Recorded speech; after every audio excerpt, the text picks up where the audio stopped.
A while back I did a Little Did I Know about how Smith Rock was formed geologically, but several viewers had the question, who is the Smith behind Smith Rock? In this edition of Little Did I Know, I'm going to attempt to answer that question, or more accurately, probe deeper into the mystery.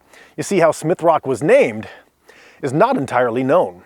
According to smithrock.com and my friends at the Deschutes Historical Museum, there appear to be three narratives: the myth, the possible, and the probable.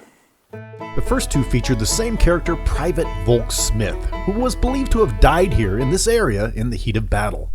You see, in the mid-1800s, U.S. soldiers were sent to the area to protect the Indians and their valuable horses from raids from thieves and other unfriendly tribes who hoped to steal their valuable equine commodities.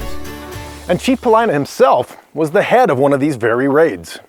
He had refused to join the others at the Warm Springs Reservation, and so in October 1863, he sent some of his forces to execute an ambush in the rocks of what is now Smith Rock. When Private Volk Smith's crew pursued the raiding party into the canyon toward the river, a fierce battle broke out for over an hour. That's what the history books appear to verify, but how Private Smith died is up for debate. The myth version says that Private Smith, upon realizing he was surrounded, chose death over capture and hurled himself off a ledge to his demise and into mortality. And while that version sounds good, there's no evidence to back it up.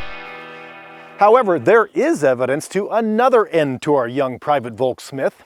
This one I call the possible.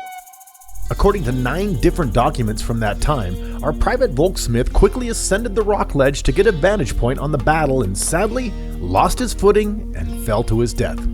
Equally as tragic, but far less romantic. As with most stories that travel from generation to generation, the truth is probably not as tragically romantic as a young soldier losing his life in defense of indigenous peoples. The other version of the story is that John Smith, who was a sheriff in Lynn County in the late 19th century, comes over in 1866 to take over being the Indian agent at the Warm Springs Reservation. And in 1867, newspapers are reporting that Smith has found Smith Rock and named it essentially for himself as the discoverer. It's funny in retrospect to consider that Smith Rock was discovered in the mid-1800s, when indigenous people like the Northern Paiute and Tenino had been using the area for millennia. It kind of reminds me of when I was a kid and I found out that Columbus discovered America. I asked my teacher, well, weren't there people here when he arrived? To which my teacher said, well, let's just say that Columbus introduced Western Europeans to the Americas. That sounds better. Let's say that Sheriff John Smith introduced Smith Rock to the American settlers.